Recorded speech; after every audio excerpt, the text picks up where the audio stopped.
वचन तेरा है प्रभु, जीवन की ज्योति है। वचन तेरा है गुरु, अनंत जीवन है। दिव्य वचन तेरा भक्ति से सुन लूंगा, मधुर वचन तेरा दिल से मैं मानूंगा। दिव्य वचन तेरा भक्ति से सुन लूंगा, मधुर वचन तेरा दिल से मैं मानूंगा।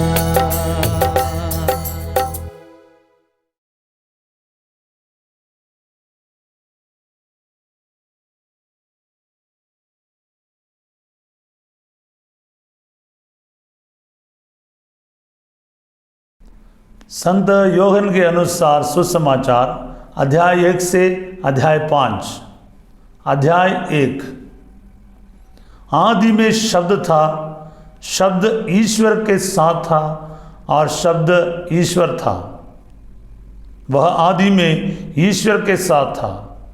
उसके द्वारा सब कुछ उत्पन्न हुआ और उसके बिना कुछ भी उत्पन्न नहीं हुआ। उसमें जीवन था और वह जीवन मनुष्यों की ज्योति था। वह ज्योति अंधकार में चमकती रहती है, अंधकार ने उसे नहीं बुझाया।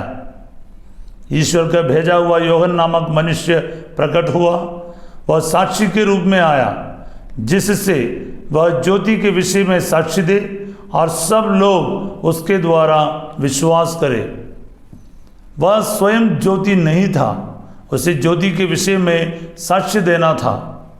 शब्द वह सच्ची ज्योति था जो प्रत्येक मनुष्य का अंधकार दूर करती है। वह संसार में आ रहा था, वह संसार में था, संसार उसके द्वारा उत्पन्न हुआ, किंतु संसार ने उसे नहीं पहचाना। वह अपने यहाँ आया और उसके अपने लोगों ने उसे नहीं अपनाया। जितनों ने उसे अपनाया और जो उसके नाम में विश्वास करते हैं, उन सबों को उसने ईश्वर की संतति बनने का अधिकार दिया। वे ना तो रक्त से, न शरीर की वासना से और न मनुष्य की इच्छा से, बल्कि ईश्वर से उत्पन्न हुए हैं। शब्द ने शरीर धारण कर हमारे बीच निवास किया। हमने उसकी महिमा देखी, वह पिता के एकलौते की महिमा जैसी है, अनुग्रह और सत्य से परिपूर्ण। योहन ने पुकार पुकार कर उनके विषय में यह साक्ष्य दिया, यह वही है जिनके विषय में मैंने कहा, जो मेरे बाद आने वाले हैं वह मुझसे बढ़कर है, क्योंकि वह मुझसे पहले विद्यमान थे। उनकी परिपूर्णता से हम सबों को अनुग्रह पर अनुग्रह मिला है। संहिता तो मूसा द्वारा दी गई है, किंतु अनुग्रह और सत्य ईसा मसीह द्वारा मिला है। किसी ने कभी ईश्वर को नहीं देखा। पिता की गोद में रहने वाले एकलौते ईश्वर ने उसे प्रकट किया है। जब यहूदियों ने यरूशलेम से याजकों और लेवियों को योहन के पास यह पूछने भेजा कि आप कौन हैं, तो उसने यह साक्ष्य दिया। उसने स्पष्ट शब्दों में यह स्वीकार किया कि मैं मसीह नहीं हूँ। उन्होंने उससे पूछा, तो क्या आप एलियास हैं? उसने कहा, मैं एलियास नहीं हूँ। क्या आप वह नबी हैं? उसने उत्तर दिया, नहीं। तब उन्होंने उससे कहा, तो आप कौन हैं जिन्होंने हमें भेजा? हम उन्हें कौन सा उत्तर दे? आप अपने विषय में क्या कहते हैं? उसने उत्तर दिया, मैं हूँ, जैसा कि नबी इसायास ने कहा है, निर्जन प्रदेश में पुकारने वालों की आवाज़, प्रभु का मार्ग सीधा करो। जो लोग भेजे गए थे वे फरीसी थे। उन्होंने उससे पूछा, यदि आप ना तो मसीह है, ना एलियास और ना वह नबी, तो बपतिस्मा क्यों देते हैं? यूहन्ना ने उन्हें उत्तर दिया, मैं तो जल से बपतिस्मा देता हूं, तुम्हारे बीच एक है जिन्हें तुम नहीं पहचानते, वो मेरे बाद आने वाले हैं, मैं उनके जूते का फीता खोलने योग्य भी नहीं हूं। यह सब यरदन के पार बेथानिया में घटित हुआ, जहां यूहन्ना बपतिस्मा देता था। दूसरे दिन यूहन्ना ने ईसा को अपनी ओर आते देखा और कहा, देखो ईश्वर का मेमना जो संसार का पाप हरता है। यह वही है जिनके विषय में मैंने कहा, मेरे बाद एक पुरुष आने वाले हैं, वह मुझसे बढ़कर है, क्योंकि वह मुझसे पहले विद्यमान थे। मैं भी उन्हें नहीं जानता था, परंतु मैं इसलिए जल से बपतिस्मा देने आया हूं कि वह इस्राएल पर प्रकट हो जाए। फिर यूहन्ना ने यह साक्ष्य दिया, मैंने आत्मा को कबूत के रूप में स्वर्ग से उतरते और उन पर ठहरते देखा। मैं भी उन्हें नहीं जानता था, परंतु जिसने मुझे जल से बपतिस्मा देना भेजा, उसने मुझसे कहा था, तुम जिन पर आत्मा को उतरते और ठहरते देखोगे, वही पवित्र आत्मा से बपतिस्मा देते हैं। मैंने देखा और साक्ष्य दिया कि यह ईश्वर के पुत्र है। दूसरे दिन यूहन्ना फिर अपने 2 शिष्यों के साथ वहीं था। उसने ईसा को गुजरते देखा और कहा, देखो ईश्वर का मेमना। दोनों शिष्य उसकी यह बात सुनकर ईसा के पीछे हो लिए। ईसा ने मुड़कर उन्हें अपने पीछे आते देखा और कहा, क्या चाहते हो? उन्होंने उत्तर दिया, रब्बी अर्थात गुरुवर, आप कहाँ रहते हैं? ईसा ने उनसे कहा, आओ और देखो। उन्होंने जाकर देखा कि वे कहाँ रहते हैं, और उस दिन वे उनके साथ रहे। उस समय शाम के लगभग 4 बजे थे। जो यूहन्ना की बात सुनकर ईसा के पीछे हो लिए थे, उन दोनों में एक सीमोन पेतरुस का भाई अंद्रयास था। उसने प्रातः अपने भाई सीमोन से मिलकर कहा, हमें मसीह अर्थात क्रिस्त मिल गए हैं, और वह उसे ईसा के पास ले गया। ईसा ने उसे देखकर कहा, तुम यूहन्ना के पुत्र सीमोन हो, तुम केफस अर्थात पेतरुस कहलाओगे। दूसरे दिन ईसा ने गलीलिया जाने का निश्चय किया। उनकी भेंट फिलिप से हुई। उन्होंने उससे कहा, मेरे पीछे चले आओ। फिलिप बेतसैदा का अंद्रेस और पेतरुस के नगर का निवासी था। फिलिप नथानएल से मिला और बोला, मूसा ने संहिता में और नबियों ने जिनके विषय में लिखा है, वही हमें मिल गए हैं। वह नाजरेत निवासी यूसुफ के पुत्र ईसा है। नथानएल ने उत्तर दिया, क्या नाजरत से भी कोई अच्छी चीज आ सकती है? फिलिप ने कहा, आओ और स्वयं देख लो। ईसा ने नथानएल को अपने पास आते देखा और उसके विषय में कहा, देखो ये एक सच्चा इजरायली है, इसमें कोई कपट नहीं। नथानएल ने उनसे कहा, आप मुझे कैसे जानते हैं? ईसा ने उत्तर दिया, फिलिप द्वारा तुम्हारे बुलाए जाने से पहले ही मैंने तुमको अंजीर के पेड़ के नीचे देखा। नथानएल ने उनसे कहा, गुरुवर, आप ईश्वर के पुत्र हैं, आप इस्राएल के राजा हैं। ईसा ने उत्तर दिया, मैंने तुमसे कहा, मैंने तुम्हें अंजीर के पेड़ के नीचे देखा, इसलिए तुम विश्वास करते हो? तुम इससे भी महान चमत्कार देखोगे।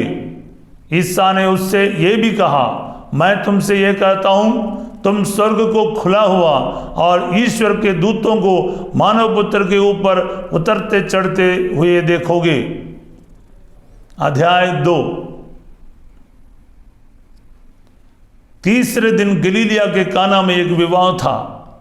ईसा की माता वही थी। ईसा और उनके शिष्य भी विवाह में निमंत्रित थे। अंगूरी समाप्त हो जाने पर ईसा की माता ने उनसे कहा, उन लोगों के पास अंगूरी नहीं रह गई है। ईसा ने उत्तर दिया, भद्रे, इससे मुझको और आपको क्या? अभी तक मेरा समय नहीं आया है। उनकी माता ने सेवकों से कहा, वे तुम लोगों से जो कुछ कहें वही करना। वहाँ यहूदियों के शुद्धिकरण के लिए पत्थर के 6 मटके रखे थे, उनमें 2-2, 3-3 मन समाता था। ईसा ने सेवकों से कहा, मटकों में पानी भर दो। सेवकों ने उन्हें लबालब भर दिया। फिर ईसा ने उनसे कहा, अब निकाल कर भोज के प्रबंधक के पास ले जाओ। उन्होंने ऐसा ही किया। प्रबंधक ने वह पानी चक्का जो अंगूरी बन गया था। उसे मालूम नहीं था कि यह अंगूरी कहाँ से आई है।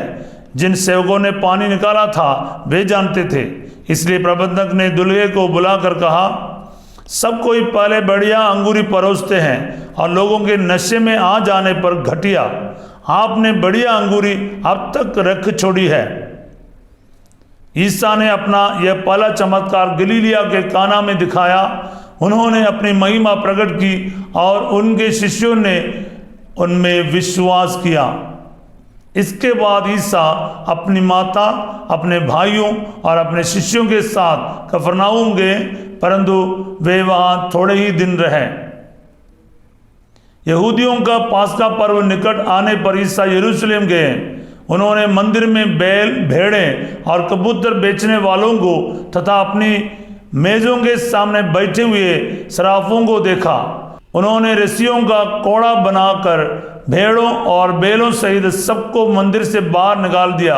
सराफों के सिक्के चित्रा दिए, उनकी मेजें उलट दी और कबूतर बेचने वालों से कहा, ये सब यहाँ से हटा ले जाओ, मेरे पिता के घर को बाजार मत बनाओ। उनके शिष्यों को धर्म ग्रंथ का यह कथन याद आया, तेरे घर का उत्साह मुझे खा जाएगा। यहूदियों ने ईसा से कहा, आप हमें कौन सा चमत्कार दिखा सकते हैं जिससे हम ये जानें कि आपको ऐसा करने का अधिकार है? ईसा ने उन्हें उत्तर दिया, इस मंदिर को ढा दो और मैं इसे 3 दिनों के अंदर फिर खड़ा कर दूंगा। इस पर यहूदियों ने कहा, इस मंदिर के निर्माण में 46 वर्ष लगे और आप इसे 3 दिनों के अंदर खड़ा कर देंगे? ईसा तो अपने शरीर के मंदिर के विषय में कह रहे थे। जब वह मृतकों में से जी उठे तो उनके शिष्यों को याद आया कि उन्होंने ये कहा था, इसलिए उन्होंने धर्म ग्रंथ और ईसा के इस कथन पर विश्वास किया। जब ईसा पास्का पर्व के दिनों में यरूशलेम में थे तो बहुत से लोगों ने उनके किए हुए चमत्कार देखकर उनके नाम में विश्वास किया, परंतु ईसा को उन पर कोई विश्वास नहीं था, क्योंकि वे सब कुछ जानते थे। इसकी जरूरत नहीं थी कि कोई उन्हें मनुष्य के विषय में बताए, वे तो स्वयं मनुष्य का स्वभाव जानते थे। अध्याय 3। निकोदेमुस नामक फरीसी यहूदियों की महासभा का सदस्य था। वह रात को ईसा के पास आया और बोला, रबी, हम जानते हैं कि आप ईश्वर की ओर से आए हुए गुरु हैं। आप जो चमत्कार दिखाते हैं उन्हें कोई तब तक नहीं दिखा सकता जब तक कि ईश्वर उसके साथ ना हो। ईसा ने उसे उत्तर दिया, मैं आपसे ये कहता हूं, जब तक कोई दोबारा जन्म ना ले तब तक वह स्वर्ग का राज्य नहीं देख सकता। निकोदेमुस ने उनसे पूछा, मनुष्य कैसे बूढ़ा हो जाने पर दोबारा जन्म ले सकता है? क्या वह अपनी माता के गर्भ में दूसरी बार प्रवेश कर जन्म ले सकता है? ईसा ने उत्तर दिया, मैं आपसे ये कहता हूँ, जब तक कोई जल और पवित्र आत्मा से जन्म ना ले तब तक वह ईश्वर के राज्य में प्रवेश नहीं कर सकता। जो देह से उत्पन्न होता है वह देह है, और जो आत्मा से उत्पन्न होता है वह आत्मा है। आश्चर्य ना कीजिए कि मैंने यह कहा, आपको दोबारा जन्म लेना है। पवन जिधर चाहता उधर बहता है, आप उसकी आवाज़ सुनते हैं किंतु यह नहीं जानते कि वह किधर से आता और किधर जाता है। जो आत्मा से जन्मा है वह ऐसा ही है। निकोदेमुस ने उनसे पूछा, यह कैसे हो सकता है? ईसा ने उसे उत्तर दिया, आप इस्राएल के गुरु हैं और ये बातें भी नहीं समझते? मैं आपसे ये कहता हूँ, हम जो जानते हैं वही कहते हैं और हमने जो देखा है उसी का साक्ष्य देते हैं, किंतु आप लोग हमारा साक्ष्य स्वीकार नहीं करते। मैंने आपको पृथ्वी की बातें बताई और आप विश्वास नहीं करते। यदि मैं आपको स्वर्ग की बातें बताऊं तो आप कैसे विश्वास करेंगे? मानव पुत्र स्वर्ग से उतरा है, उसके सिवा कोई भी स्वर्ग नहीं पहुंचा। जिस तरह मूसा ने मरुभूमि में शाम को ऊपर उठाया था, उसी तरह मानव पुत्र को भी ऊपर उठाया जाना है, जिससे जो उसमें विश्वास करता है वह अनंत जीवन प्राप्त करे। ईश्वर ने संसार को इतना प्यार किया कि उसने उसके लिए अपने इकलौते पुत्र को अर्पित कर दिया, जिससे जो उसमें विश्वास करता है उसका सर्वनाश ना हो बल्कि अनंत जीवन प्राप्त करे। ईश्वर ने अपने पुत्र को संसार में इसलिए नहीं भेजा कि वह संसार को दोषी ठहराए। उसने उसे इसलिए भेजा है कि संसार उसके द्वारा मुक्ति प्राप्त करे। जो पुत्र में विश्वास करता है वह दोषी नहीं ठहराया जाता है, जो विश्वास नहीं करता वह दोषी ठहराया जा चुका है, क्योंकि वह ईश्वर के इकलौते पुत्र के नाम में विश्वास नहीं करता। दंडाज्ञा का कारण यह है कि ज्योति संसार में आई है और मनुष्यों ने ज्योति की अपेक्षा अंधकार को अधिक पसंद किया, क्योंकि उनके कर्म बुरे थे। जो बुराई करता है वह ज्योति से बैर करता है और ज्योति के पास इसलिए नहीं आता कि कहीं उसके कर्म प्रकट ना हो जाएं। किंतु जो सत्य पर चलता है वह ज्योति के पास आता है, जिससे यह प्रकट हो कि उसके कर्म ईश्वर की प्रेरणा से हुए हैं।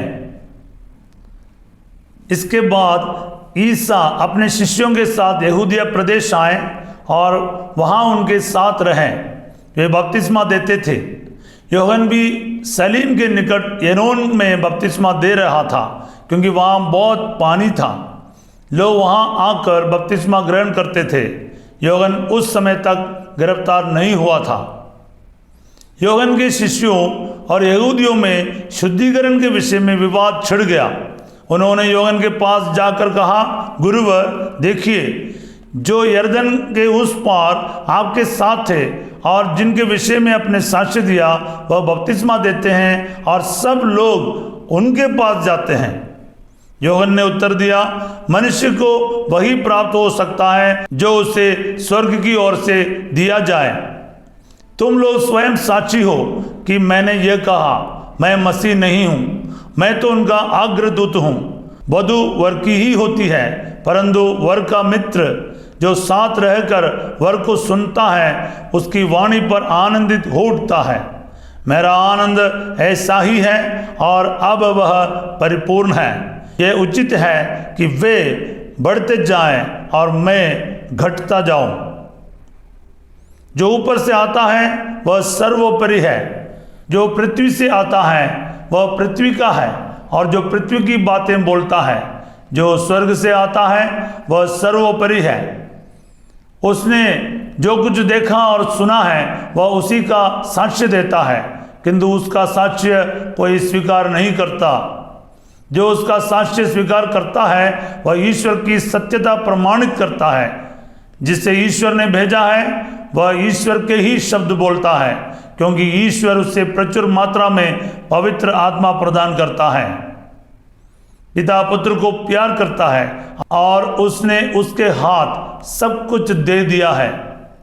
जो पुत्र में विश्वास करता है उसे अनंत जीवन प्राप्त है, परंतु जो पुत्र में विश्वास करने से इनकार करता है उसे जीवन प्राप्त नहीं होगा। ईश्वर का क्रोध उस पर बना रहेगा। अध्याय 4। फरीसियों को यह सूचना मिली कि ईसा यूहन्ना की अपेक्षा अधिक शिष्य बनाते और बपतिस्मा देते हैं। यदि भी ईसा स्वयं नहीं बल्कि उनके शिष्य बपतिस्मा देते थे।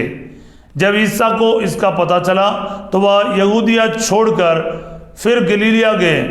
उन्हें समारिया होकर जाना था। वह समारिया के सुखार नामक नगर पहुँचे। यह उस भूमि के निकट है जिसे याकूब ने अपने पुत्र यूसुफ को दिया था। वहाँ याकूब का झरना है। ईसा यात्रा से थक गए थे, इसलिए वह झरने के पास बैठ गए। उस समय दोपहर हो चला था। एक समारी स्त्री पानी भरने आई। ईसा ने उससे कहा, मुझे पानी पिला दो। क्योंकि उनके शिष्य नगर में भोजन खरीदने गए थे। यहूदी लोग समारियों से कोई संबंध नहीं रखते, इसलिए समारी स्त्री ने उनसे कहा, ये क्या कि आप यहूदी होकर भी मुझ समारी स्त्री से पीने के लिए पानी मांगते हैं? ईसा ने उत्तर दिया, यदि तुम ईश्वर का वरदान पहचानती और ये जानती कि वह कौन है जो तुमसे कहता है मुझे पानी पिला दो, तुम उससे मांगती और वह तुम्हें संजीवन जल देता। स्त्री ने उनसे कहा, महोदय, पानी खींचने के लिए आपके पास कुछ भी नहीं है और कुआं गहरा है, तो आपको वह संजीवन जल कहाँ से मिलेगा? क्या आप हमारे पिता याकूब से भी महान हैं? उन्होंने हमें यह कुआं दिया और वह स्वयं, उनके पुत्र और उनके पशु भी उससे पानी पीते थे। ईसा ने कहा, जो ये पानी पीता है उसे फिर प्यास लगेगी, किंतु जो मेरा दिया हुआ जल पीता है उसे फिर कभी प्यास नहीं लगेगी। जो जल मैं उससे प्रदान करूंगा वह उसमें वह स्रोत बन जाएगा जो अनंत जीवन के लिए उमड़ता रहता है। इस पर स्त्री ने कहा, महोदय, मुझे वह जल दीजिए जिससे मुझे फिर प्यास ना लगे और मुझे यहाँ पानी भरने नहीं आना पड़े। ईसा ने उससे कहा, जाकर अपने पति को यहाँ बुला लाओ। स्त्री ने उत्तर दिया, मेरा कोई पति नहीं है। ईसा ने उससे कहा, तुमने ठीक ही कहा कि मेरा कोई पति नहीं है। तुम्हारे 5 पति रह चुके हैं और जिसके साथ अभी रहती हो वह तुम्हारा पति नहीं है, ये तुमने ठीक ही कहा। स्त्री ने उनसे कहा, महोदय, मैं समझ गई आप नबी है।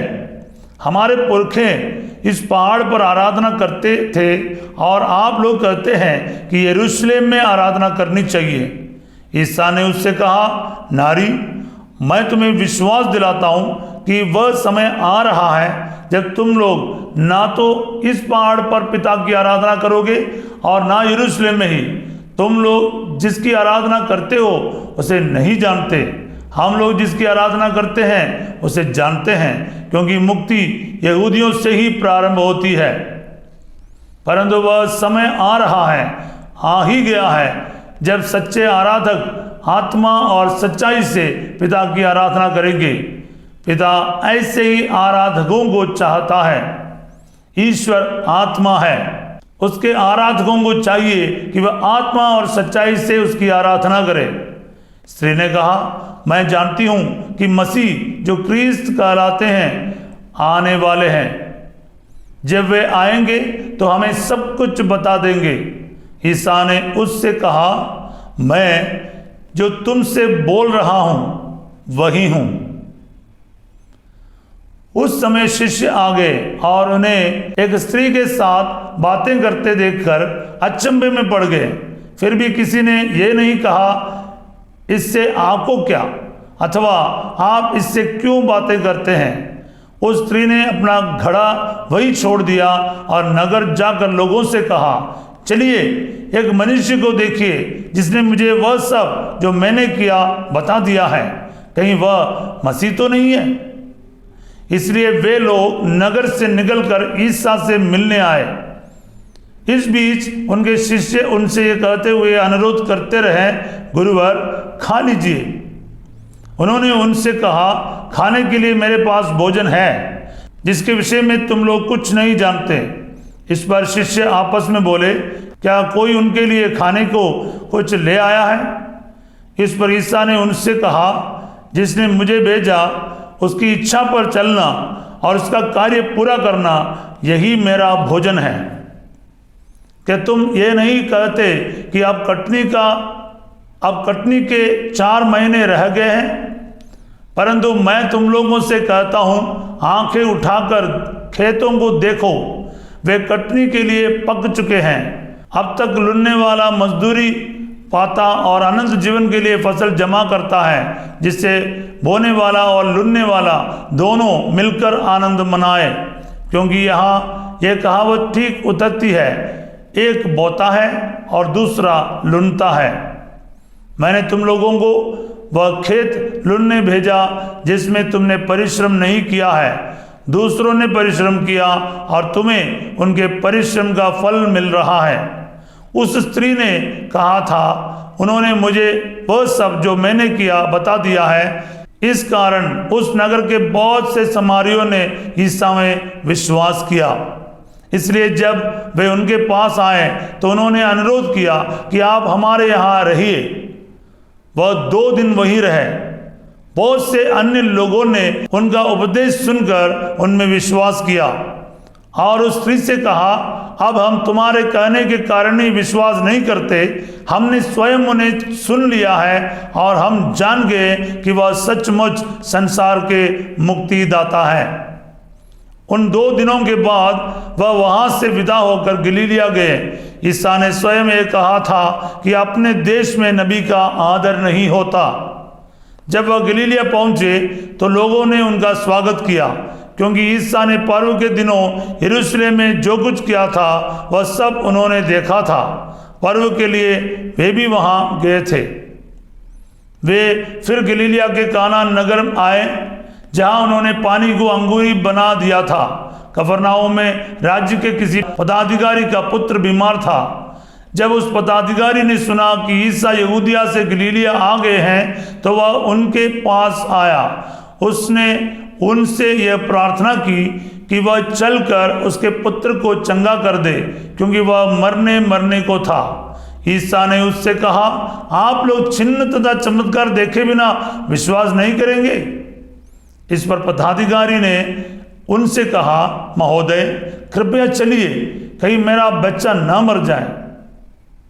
ईसा ने उत्तर दिया, जाइए, आपका पुत्र अच्छा हो गया है। वह मनुष्य ईसा के वचन पर विश्वास कर चला गया। वह रास्ते में ही था कि उसके नौकर मिल गए और उससे बोले, आपका पुत्र अच्छा हो गया है। उसने उनसे पूछा कि वह किस समय अच्छा होने लगा था। उन्होंने कहा कि कल दिन के 1 बजे उसका बुखार उतर गया। तब पिता समझ गया कि ठीक उसी समय ईसा ने उससे कहा था, आपका पुत्र अच्छा हो गया है, और उसने अपने सारे परिवार के साथ विश्वास किया। यह ईसा का दूसरा चमत्कार था जो उन्होंने यहूदिया से गलीलिया आने के बाद दिखाया। अध्याय 5। इसके कुछ समय बाद ईसा यहूदियों के किसी पर्व के अवसर पर यरूशलेम गए। यरूशलेम में भेड़ फाटक के पास एक कुंड है जो इब्रानी भाषा में बेत्सदा कहलाता है। उसके 5 मंडप हैं। उनमें बहुत से रोगी, अंधे, लंगड़े और अर्धांग रोगी पड़े हुए थे। वे पानी के लहराने के राह देख रहे थे, क्योंकि प्रभु का दूत समय समय पर कुंड में उतरकर पानी हिला देता था। पानी के लहराने के बाद जो सबसे पहले कुंड में उतरता था, चाहे वह किसी भी रोग से पीड़ित क्यों ना हो, अच्छा हो जाता था। वहां एक मनुष्य था जो 38 वर्षों से बीमार था। ईसा ने उसे पड़ा हुआ देखा और ये जानकर कि वह बहुत समय से इसी तरह पड़ा हुआ है, उससे कहा, क्या तुम अच्छा हो जाना चाहते हो? रोगी ने उत्तर दिया, महोदय मेरा कोई नहीं है जो पानी के लहराते ही मुझे कुंड में उतार दे। मेरे पहुंचने से पहले ही उसमें कोई और उतर पड़ता है। ईसा ने उससे कहा, उठकर खड़े हो जाओ, अपनी चारपाई उठाओ और चलो। उसी क्षण वह मनुष्य अच्छा हो गया और अपनी चारपाई उठाकर चलने फिरने लगा। वह विश्राम का दिन था, इसलिए यहूदियों ने उससे जो अच्छा हो गया था कहा, आज विश्राम का दिन है, चारपाई उठाना तुम्हारे लिए उचित नहीं है। उसने उत्तर दिया, जिसने मुझे अच्छा किया उसी ने मुझसे कहा, अपनी चारपाई उठाओ और चलो। उन्होंने उससे पूछा, कौन है वह जिसने तुमसे कहा, अपनी चारपाई उठाओ और चलो? चंगा किया हुआ मनुष्य नहीं जानता था कि वह कौन है, क्योंकि उस जगह बहुत भीड़ थी और ईसा वहां से निकल गए थे। बाद में मंदिर में मिलने पर ईसा ने उससे कहा, देखो तुम चंगे हो गए हो, फिर पाप नहीं करो, कहीं ऐसा ना हो कि तुम पर और भी भारी संकट आ पड़े। उस मनुष्य ने जाकर यहूदियों को बताया कि जिन्होंने मुझे चंगा किया है वह ईसा है। यहूदी ईसा को इसलिए सताते थे कि वे विश्राम के दिन ऐसे काम किया करते थे। ईसा ने उन्हें यह उत्तर दिया, मेरा पिता अब तक काम कर रहा है और मैं भी काम कर रहा हूँ। अब यहूदियों का उन्हें मार डालने का निश्चय और भी दृढ़ हो गया, क्योंकि वे न केवल विश्राम दिवस का नियम तोड़ते थे, बल्कि ईश्वर को अपना निजी पिता कहकर ईश्वर के बराबर होने का दावा करते थे। ईसा ने उनसे कहा, मैं तुम लोगों से यह कहता हूँ, पुत्र स्वयं अपने से कुछ नहीं कर सकता, वह केवल वही कर सकता है जो पिता को करते देखता है। जो कुछ पिता करता है वह पुत्र भी करता है, क्योंकि पिता पुत्र को प्यार करता है और वह स्वयं जो कुछ करता है उसे पुत्र को दिखाता है। वह उससे और महान कार्य दिखाएगा, जिन्हें देखकर तुम लोग अचंभे में पड़ जाओगे। जिस तरह पिता मृतकों को उठाता और जिलाता है, उसी तरह पुत्र भी जिसे चाहता उसे जीवन प्रदान करता है, क्योंकि पिता किसी का न्याय नहीं करता। उसने न्याय करने का पूरा अधिकार पुत्र को दे दिया है, जिससे सब लोग जिस प्रकार पिता का आदर करते हैं उसी प्रकार पुत्र का भी आदर करे। जो पुत्र का आदर नहीं करता वह पिता का जिसने पुत्र को भेजा आदर नहीं करता। मैं तुम लोगों से ये कहता हूँ, जो मेरी शिक्षा सुनता और जिसने मुझे भेजा उसमें विश्वास करता है उसे अनंत जीवन प्राप्त है। वह दोषी नहीं ठहराया जाएगा, वह तो मृत्यु को पार कर जीवन में प्रवेश कर चुका है। मैं तुम लोगों से ये कहता हूँ, वह समय आ रहा है, आ ही गया है, जब मृतक ईश्वर के पुत्र की वाणी सुनेंगे और जो सुनेंगे उन्हें जीवन प्राप्त होगा। जिस तरह पिता स्वयं जीवन का स्रोत है, उसी तरह उसने पुत्र को भी जीवन का स्रोत बना दिया और उससे न्याय करने का भी अधिकार दिया है, क्योंकि वह मानव पुत्र है। इस पर आश्चर्य ना करो, वह समय आ रहा है जब वे सब जो कब्र में हैं उसकी वाणी सुनकर निकल आएंगे। सत्कर्मी जीवन के लिए पुनर्जीवित हो जाएंगे और कुकर्मी नरक दंड के लिए। मैं स्वयं अपने से कुछ भी नहीं कर सकता, मैं जो सुनता उसी के अनुसार निर्णय देता हूँ और मेरा निर्णय न्याय संगत है, क्योंकि मैं अपनी इच्छा नहीं बल्कि जिसने मुझे भेजा उसकी इच्छा पूरी करना चाहता हूँ। यदि मैं अपने विषय में साक्ष्य देता हूँ तो मेरा साक्ष्य मान्य नहीं है। कोई दूसरा मेरे विषय में साक्ष्य देता है और मैं जानता हूँ कि वह मेरे विषय में जो साक्ष्य देता है वह मान्य है। तुम लोगों ने योहन से पूछवाया और उसने सत्य के संबंध में साक्ष्य दिया। मुझे किसी मनुष्य के साक्ष्य की आवश्यकता नहीं। मैं यह इसलिए कहता हूँ कि तुम लोग मुक्ति पा सको। योहन एक जलता और चमकता हुआ दीपक था। उसकी ज्योति में थोड़ी देर तक आनंद मनाना तुम लोगों को अच्छा लगा, परंतु मुझे जो साक्ष्य प्राप्त है वह योहन के साक्ष्य से भी महान है। पिता ने जो कार्य मुझे पूरा करने को सौंपे हैं, जो कार्य मैं करता हूँ, वही मेरे विषय में यह साक्ष्य देते हैं कि मुझे पिता ने भेजा है। पिता ने भी जिसने मुझे भेजा मेरे विषय में साक्ष्य दिया है।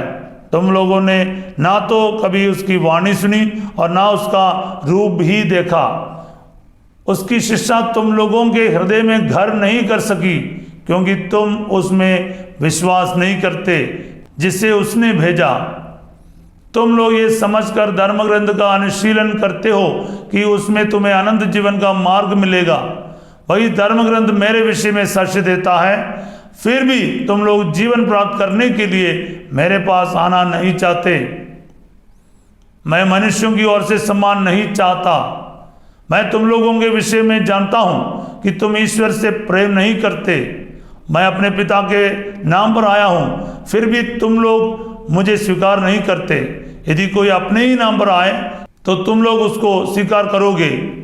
तुम लोग एक दूसरे से सम्मान चाहते हो और वह सम्मान नहीं चाहते जो एकमात्र ईश्वर की ओर से आता है, तो तुम लोग कैसे विश्वास कर सकते हो? यह ना समझो कि मैं पिता के सामने तुम लोगों पर अभियोग लगाऊंगा। तुम पर अभियोग लगाने वाले तो मूसा हैं, जिन पर तुम भरोसा रखते हो। यदि तुम लोग मूसा पर विश्वास करते तो मुझ पर भी विश्वास करते, क्योंकि उन्होंने मेरे विषय में लिखा है। यदि तुम लोग उनके लेखों पर विश्वास नहीं करते तो मेरी शिक्षा पर कैसे विश्वास करोगे। यह प्रभु का पवित्र सुसमाचार है। हे क्रिस्त, तेरी स्तुति हो।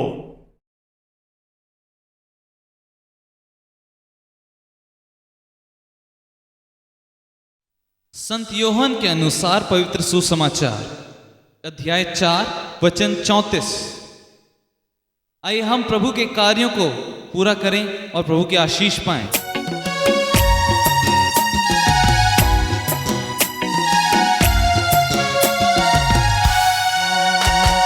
जिसने मुझे भेजा उसकी इच्छा पर चलना, उसका कार्य पूरा करना, यही मेरा भोजन है, यही मेरा भोजन है। जिसने मुझे भेजा उसकी इच्छा पर चलना, उसका कार्य पूरा करना, यही मेरा भोजन है, यही मेरा भोजन है।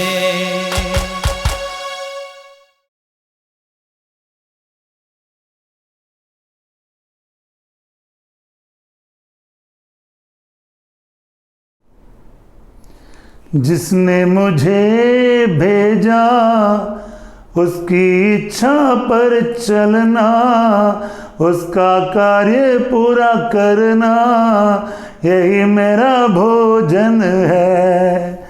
यूहन्ना 4:34 का इस वचन प्यारे भाई और बहनों कितना महत्वपूर्ण है। यीशु स्वयं कहता है, पिता की इच्छा को पूरा करना, उसकी इच्छा पर चलना, उसका कार्य पूरा करना, यही तो मेरा भोजन है, यही तो हमें सीखना है। इस वचन हमारे जीवन में पूरा होने के लिए हम प्रार्थना करें। जीवित ईश्वर, आप संसार पर आने के बाद हमें सिखाया पिता की इच्छा को पूरी करना, उसके कार्य पर, उसकी जो इच्छा पर चलना, उसके कार्यों को पूरा करना, बस यही हमारा जीवन का भी मकसद है। प्रभु, आज हम सच्चे दिल से प्रार्थना करते हैं, तेरा इस वचन हम प्रत्येकों के जीवन में आज 100 गुना फल उत्पन्न करे और पूरा हो जाए। आमीन। सर्वशक्तिमान ईश्वर पिता, पुत्र और पवित्र आत्मा सबों को अपना आशीर्वाद प्रदान करें। आमीन।